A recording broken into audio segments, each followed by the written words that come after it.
전자 연석시장 2026 여름 이적시장 소식입니다. 안녕하세요, 태현입니다. 안녕하세요, 승열입니다. 여름 이적시장이 또 진행되고 있죠? 네, 활발하게. 두 번째 시간이죠. 네. 우리 이적시장에서 두 번째 시간이고 이제 저번 주보다는 조금 오피셜이 많이 떴습니다. 맞아요. 저 오피셜이 그 루머로 돌았던 것들이 오피셜이 막 뜨고 있고 이제는 뭐 루머들도 여전히 활발하게 나오고 있고 하고 있습니다. 네. 일단 뭐 단레이 오피셜이 떴습니다. 단레이 선수 같은 경우에는 대팍에서 이제 하늘색 유니폼 입고 있는 사진 오피셜이 함께 떴고. 근데 단레이 오피셜 사진 보니까 그 대구의 공격력이 한층 강해졌음을 좀 체감하게 되는 것 같아요. 맞아 진짜로. 그러니까 이 선수가 워낙 항상 좋은 모습을 보여줬었고 이제 대구의 그런 공격장이 추가된 것만큼 또 정말 무섭죠 이제는 대구의 공격진이. 세단 과연 이들은 코형 세단일지 고급 세단일지 그랜저냐 아반떼냐. 그렇게 기대가 됐고 뭐 이미 이야기를 드렸던 내용들이기 때문에 간단하게 이야기를 하자면 김포의 파울리뇨도 갔다. 네, 오피셜 떴습니다. 그러면서 이제 김포의 10번 자리를 한 자리를 또 채워주면서 공격적으로 전개를 해주거나 공격적인 어떤 상황 시퀀스에서 조금 더 상대로 하여금 부담을 가지게 해주는 조합이 생겼다라고 보면 될 것 같은데요. 그리고 갑자기 오피셜이 떴잖아요. 우리가 예상하지 못했던 오피셜이 떴는데 르본 선수가 수원 삼성으로 갔습니다. 좀 뜬금없이 떴어요. 그러니까 르본 선수의 이적에 관한 이야기가 아예 없었던 건 아닌데 맞아. 타팀 루머도 있었고 일단 전남에서는 아웃이 되는 게 거진 확실시 되는 느낌이었는데 갑자기 대뜸 수원 삼성에서 르본 오피셜 사진을 띄우면서 근데 들리는 얘기로는 그러니까 금액적인 부분에서는 광주가 조금 더 제안을 했는데 르본 선수가 결국에는 수원 선택했다 뭐 이런 말씀하시더라고요.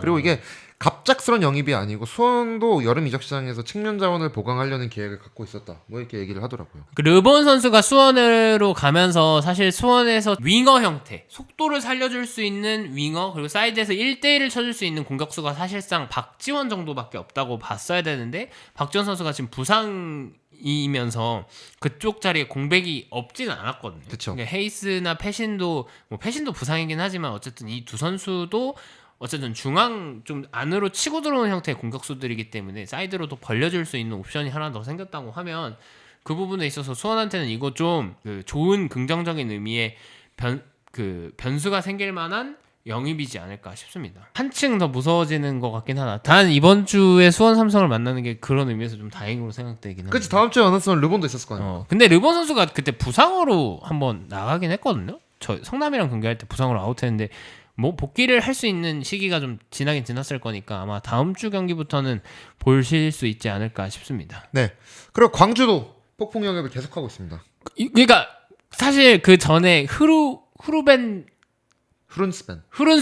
흐룬스벤이랑 아이데일 뭐 배진우 유 선수들은 영입이 되기 전부터 루머가 있긴 있었어요. 이 선수들이 올 거다 하는 루머가 있는 상태에서 사실 확정을 띄웠던 거라면 이 사이토스키랑 주앙페드로는 이 또한 뜬금 오피셜이라고 진짜. 봐야지.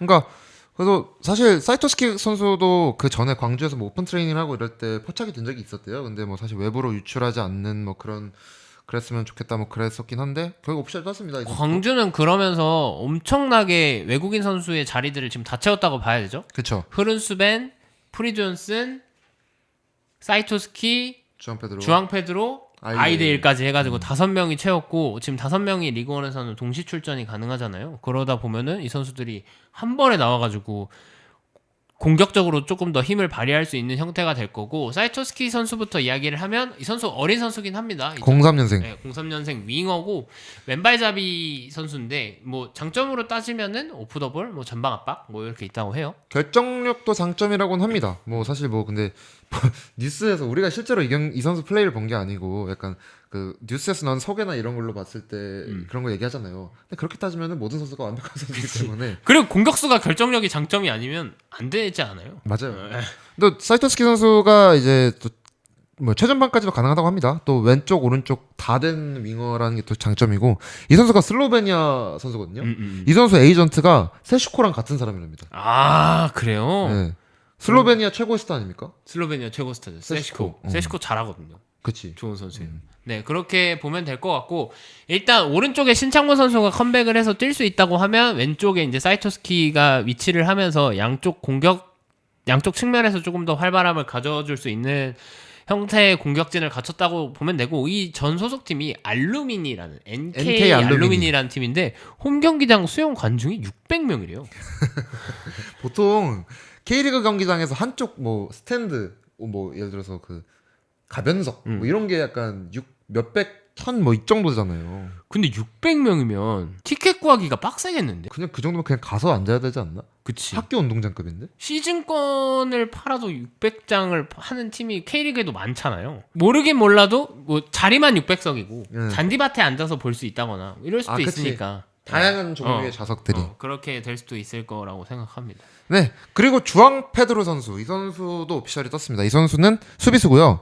레프트백이 주 포지션이라고 해요. 레프트백 주 포지션 센터백도 되는 그런 선수인데 이 선수 키가 186입니다. 장신 레프트백인 거죠. 그러니까 그동안에 광주가 영입을 했을 때는 그래도 좀 공격적인 측면, 공격적인 자원들을 외국인 선수로서 영입을 했다고 하면 이 선수는 다르게 수비수를 영입을 했거든요. 그러니까 안영규, 민상기 요 중원 조합에 플러스 임승겸 이렇게 들어왔고 박원재도 사실 오른쪽 왼쪽을 다 뛸 수 있는 형태고 이 선수가 만약에 지금 왼쪽에 뛸 수 있다고 하면 지금까지 전반기에선 권성현 선수가 그 뛰고 있었던 그 자리를 좀 채워준다고 보면 되는데 영입된 선수들을 보고 나니까 광주도 수비 뎁스가 그래도 좀 일부에서 경쟁력을 갖출 만한 뎁스가 좀 생겼다고 하긴 하네. 네, 주앙 페드로 선수에 대해서 얘기를 좀 더 해보면은 이 선수 커리어를 봤을 때 그 성인 팀 경험이 그렇게 많은 선수는 아닙니다. 그러니까 봤을 때 이 선수가 포르투갈 1부 리그 히우 아브 이 경험이 있거든요. 좀 익숙한 팀이긴 하죠. 히우 아브. 히우 아브. 네. 후이즈가 히우 아브에서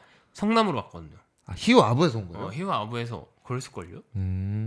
또 히우 아브가 여러분 뭐 아시는 분도 있을지 모르겠지만 그 무리뉴 감독이 선수 시절 때 뛰었던 팀 히우 아브입니다. 은근 명문 클럽인가 본데. 어쨌든 포르투갈에서 맞아. 있는 일본이니까. 팀이니까. 근데 이 선수가 그리고 주로 있었던 희한한 경력 중에 하나가 유소년은 거의 다 브라질에 있었는데요. MLS로 이적을 했습니다.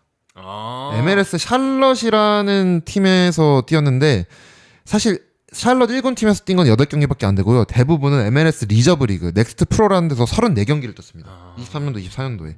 그리고 뭐 그 이후에 이제 지금 현 소속팀인 라도미아크 라돔으로 가서 저번 시즌 때 뭐 꽤 17경기 정도 뛰었던 걸로 알고 있고 폴란드 1부. 그래서 막 많은 그건 없습니다. 솔직히 경력이 많은 선수라고 볼 수는 없고 그래도 젊고 피지컬적으로 좋은 선수는 맞기 때문에. 옛날에 서울 출신의 그 히칼도 선수 히우아베 출신이래요.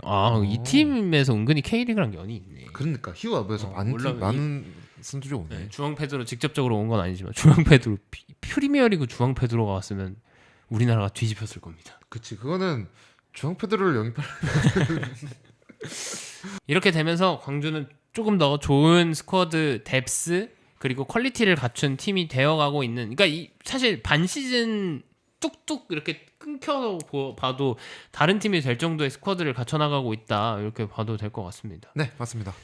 안양 소식입니다. 안양도 저번 영상에서 저희가 말씀드렸던 크네제비치 옵션이 떴습니다. 크네제비치가 들어오면서 들어온 것도 들어온 건데 한 명 들어오고 한 명 나갔네요. 일단 크네제비치 얘기를 해보면 이 선수가 저번에 말씀드렸다시피 미드필더고요. 뭐 주 포지션이 수비형 미드필더, 중앙 미드필더인데 공격형 미드필더도 가능하고 본인이 인터뷰에서는 중앙 미드필더고 박스 투 박스 미드필더라고 얘기를 하긴 했습니다. 뭐 어떻게 활용할지는 잘 모르겠어요. 뭐 풀네임이 바네라고 합니다. 바네. 그러니까 우리가 크네제비치 너무 길잖아. 그래서 뭐 바네. 등록명은 크네제비치인 거예요. 네, 등록명 크네제비치인데 콜네임은 바네라서 이제 안양 팬분들은 골 넣었을 때 해피 바네 하시면 됩니다. 라파엘 선수 나가는 거에 대해서 잠깐 이야기를 하자면 좀 아쉬워요. 좀 너무 갑작스러웠어요. 그러니까 예상을 아무도 못했을 겁니다. 라파엘 선수가 나가는 거에 대해서는. 저도 이게 어제였거든요. 녹화 기준 어제였는데 보다가 갑자기 땡큐 라파엘 이렇게 뜬 거예요. 그래서 뭐야 이랬는데 계약해지더라고요. 다 팀으로 이적을 하나? 근데 들어보니까 사실 그 라파엘 선수가 아웃되는 거에 대해서 명확한 이유는 설명이 되진 않았는데 한간에 들리는 얘기로는 또 다른 외국인 선수 영입을 위한 교통 정리다 뭐 이런 얘기가 되고 있습니다. 근데 그러면 유키치를 내보내고 라파엘을 데리고 있어야 되는 거 아닌가? 다른 포지션인 거지. 그래서 아마 측면은 유키치나 뭐 아일톤 뭐 이런 선수들이 있고 미드필더는 크나즈비치도 보강이 됐고 뭐 진짜 미드필더 자원을 한 명 더 영입할 것 같지는 않거든요. 느낌상 사실 그렇긴 합니다. 약간 수비 쪽 자원이던가 아니면은 아예 공격 쪽 자원 스트라이커였으면 좋겠습니다. 에어 굳건한 엘쿠라노가 있는데. 혹시 뭘 굳건합니까? 네.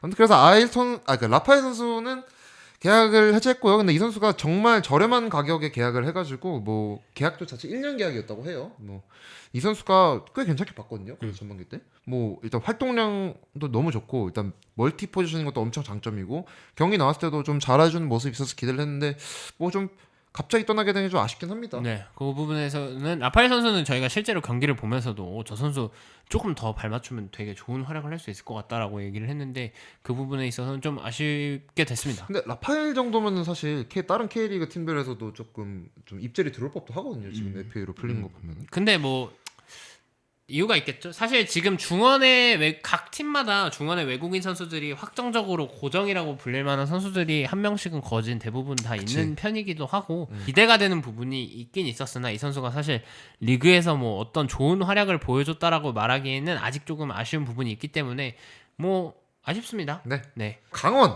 카림 선수 오피셜이 떴습니다. 네, 이 선수도 사실 큰 어떤 루머가 돌거나 지금 이번 여름 이적 시장 특징인 것 같긴 한데 외부에서 영입되어 오는 선수들에 대한 어떤 이 뉴스들이 적은 상태에서 그냥 바로 오피셜이 올라오는 형태이긴 하거든요. 맞아요. 그러니까 전반적으로 사실 조금 이야기들을 들어보면 그 외부로 영입되기 전에 소식이 유출되는 거에 대해서 조금 걱정 아닌 그러니까 보안에 대해서 팀들이 신경을 많이 쓴다고 하긴 하더라고요. 맞아요. 그런 부분의 일종이라고 생각하지 않을까 싶습니다. 네, 카림 선수는 센터백, 레프트백 이 선수도 수비 자원이고요. 국적이 스웨덴입니다. 스웨덴 알제리 이중 국적이고요.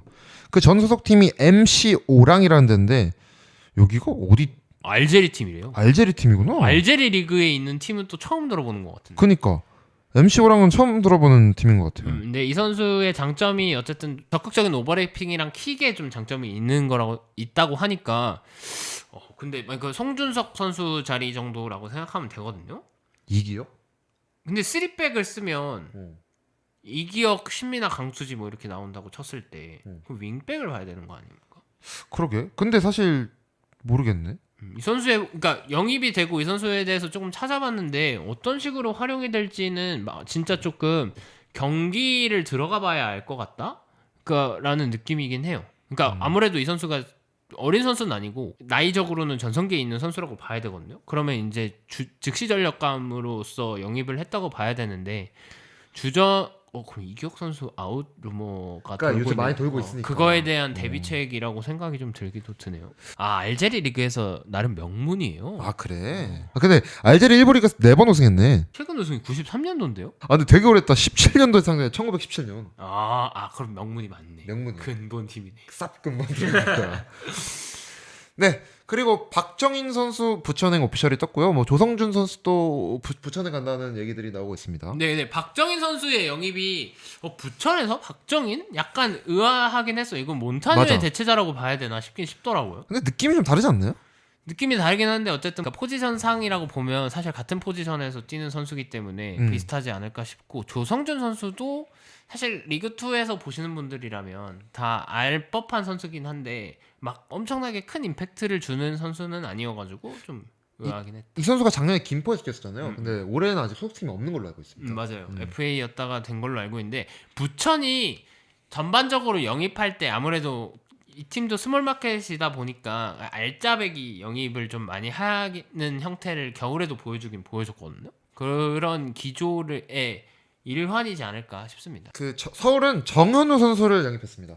되게 어린 선수잖아요. 2004년생의 윙 포워드 선수인데요. 이 선수가 시흥시민축구단, 지금 K3 1루 달리고 있는 시흥시민축구단에서 서울로 왔습니다. 네, 맞아요. 그러니까 이 선수는 되게 근데 김기동 감독님이 예전부터 좀 많이 지켜봐왔던 선수라고 하거든요. 맞아. 그러다 보니까 뭐 당장 출전 시간을 많이 보장받기는 좀 힘들겠으나 사실 앞으로가 조금 더 기대되는 혹시 모르지 나왔는데 손정범처럼 잘해가지고 뭐 자리를 교체 자원으로 쏠쏠히 쓸 수 있을 수도 있는. 근데 뭔가 생각이 드는 게, 그러니까 K3 리그에서 있는 선수를 서울이 바로 영입했다는 거는 뭔가 이제 가진 게 있다. 인비저블 썸띵 있잖아요. 기티스 선수 전북인데 이번 여름 이적 시장 가장 미스테리. 물론 이제 전북이 좀 티아고 선수가 부상을 당해서 한동안 못 뛰는 걸로 예상이 됐는데 그래서 비어진 스트라이커 자리에서 보강이 필요했던 건 맞는 것 같긴 해요. 근데 기티스? 왜죠? 솔직히 기티스 좀 많이 실망스럽지 않습니까? 그러니까 출전 시간도 적긴 적지만 이 선수가 출전을 했을 때 뭐 진짜 이게 비유를 하자면 사실 프리즈 존스는 마지막 10분 15분 들어왔을 때 득점의 여부와 별개로 임팩트가 있긴 있거든. 이 맞아. 선수가 들어왔을 때 어떻게 해주겠구나가 있는데 기티스는 근데 그게 없단 말이야. 기티스 이 선수 뛰는 거 보면은 이 선수 피지컬도 엄청 좋잖아요. 그러고 해서 뭐 리투아니아 폭격기라고 해가지고 기대도 많이 했는데 이 선수 난 장점이 잘 모르겠거든. 생각보다 경기 때 피지컬이 좋은데 경합이 그렇게 강하지도 몰라. 맞아. 그러니까 거구의 체형으로 그러면 아예 말콩처럼 막 파워 게임을 하면서 상대방의 수비수들을 이겨내는 형태의 공격수도 아닌 것 같고 그렇다고 해서 막 모타처럼 헤딩 경합에 뛰어난 공격수는 아닌 것 같고 정정용 감독님이 또 뭔가 인비저블한 썸띵을 근데 모르겠어요 진짜. 근데 선수가 필요한데 진짜 약간 말씀해주신 것처럼 약간 요새 뭐 경제적으로 쉽지 않은 상황이지 않습니까? 그런 걸로 인해서 일단 리그 내에서 빠르게 데려올 수 있는 자원으로 보강을 한 건지 아닌지 모르겠는데 기티스 선수의 전북행은 쉽사리 뭔가 확 납득이 되는 그런 느낌은 또 아닙니다. 모르긴 몰라도 이 선수의 연봉이 낮지 않을 거거든. 맞아, 낮을 것 같아. 낮을 것 같진 않아요. 그래도 꽤나 적정 이상의 연봉을 주면서 데리고 왔을 건데 경기력으로 증명해야 될 겁니다. 맞아요. 왜냐면 정정용 감독님이 전북 내에서 입지가 굳건하거나 뭐 그런 형태가 아니라 아직까지도 팬분들한테 경기력으로서 약간 의심을 받고 신뢰를 주지 못하는 형태의 경기들을 하고 있긴 해요. 성적과 별개로. 근데 만약에 영입도 이렇게 이루어지면은 조금 미스테리 아닌 미스테리가 되고 뭐 콤파니오 선수가 사실 복귀가 좀 더 미뤄진다는 얘기가 있어서 약간 패닉바이의 느낌이 있긴 있는데 그러면 당분간은 못다 기티스로 봐야 될 수도 돌아야 있는데 될 것 같긴 그러면 티아고가 빠지면 이 결정력적인 측면에서 무게감이 너무 많이 떨어진다. 근데 왜냐면은 사실 올해 전북에서 가장 뭔가 공격적으로 확실한 모습을 보여줬던 건 티아고라고 생각하거든요. 다른 스트라이커들에 비해서. 짧은 출전 시간에 딱 등장을 해서 그래도 결승골 혹은 내지 따라가는 골, 동점골 뭐 이런 골들을 많이 티아고가 넣어주긴 넣어줬었는데 어떻게 왜냐면 그런데다 형태도 비슷해요. 사실 티아고 못다는 두 선수의 스타일이 좀 다른 형태의 공격수라고 친다면 사실 못다랑 기티스 느낌상 비슷한 스타일을 가진 선수긴 하거든요. 난 비슷한지 모르겠어. 왜냐면은 기티스가 어느 정도 하는 거에 대해서 그런 모습 보여준 데이터가 없어가지고 경기에 나와도 그래서 비슷한지 모르겠어. 추가로 이제 간단하게 리그2 다른 팀들 잠깐 이야기를 하자면 청주의 소식이 좀 이번 주는 많긴 많았어요. 그러니까 이승환 키퍼 작년에 사실 청주에서 좋은 활약을 보여줬다가 겨울 이적 시장에 포항으로 이적을 했었는데 다시 임대를 통해서 돌아왔습니다. 워낙 포항에서 근데 황인재 키퍼가 확고해서 넘버원의 자리를 확고하게 잡고 있으니까 그런 거고 그 청주의 키퍼로 이승환 키퍼가 돌아왔다는 건 되게 큰 힘이 되는 것 같긴 해요. 서로가 서로한테 좋은 기억이 있다 보니까 웰치랑 엔조 아웃 그 이라클리까지 아웃을 했습니다. 이라클리는 전남을 갔고 웰치랑 엔조는 계약 해지 정도로만 나왔는데 뭐 엔조랑 웰치는 쓰지도 않고 사실 내보내가지고 웰치가 후반부에 좀 나오긴 했어도 엔조는 전반부에 좀 나오고서는 종적을 감췄어. 그러고 사실 청주가 스쿼드가 시즌 시작할 때 29명으로 착한 걸로 알고 있거든요. 네. 근데 이렇게 외국인 선수 필드 자원 3명이 나갔으면 26명이 돼가지고 그러네. 거의 뭐 한 메이저 대회 스쿼드 정도로 맞네. 나머지 후반기를 치러야 되는 상황이 생길 수도 있지 않나 생각이. 보통 리그 치르는 팀들 중에서는 진짜 그 엄청 적은 스쿼드지. 저희가 보통 얘기하면 이제 30명에서 33명. 맞아. 진짜 적으면 30명? 그 정도. 최소 33명은 있어요. 그러니까 한 포지션에 한 3명 정도씩 갖고 있어야 한 시즌을 치를 수 있다고 이야기를 하는데 26명이면 거진 더블 포지션 정도밖에 안 돼가지고 맞아. 후반부에 부상들이 생기고 어떤 퇴장 변수 이런 거 생겼을 때 청주는 좀 곤란한 상황이 생길 수도 있지 않을까라는 생각이 들긴 드네요. 네, 성남 얘기 한번 해주죠. 일단은 일말의 소식조차 없다. 쉣! 아니, 리그는 이제 다시 재개하고 여름 이적 시장도 이제 본격적으로 시작됐는데 제가 그 마지막 경기 김혜전 영상 리캡에서 정승용 선수의 멘트를 듣고 불안함을 느꼈다고 하지 않았습니까? 네. 어찌됐든 올 시즌은 여기 있는 선수 안에서 해결을 해야 되니까라고 정승용 선수가 얘기를 했단 말이에요. 근데 이게 사실이 될 것 같아서 뭐 좀 무섭긴 합니다. 진짜로.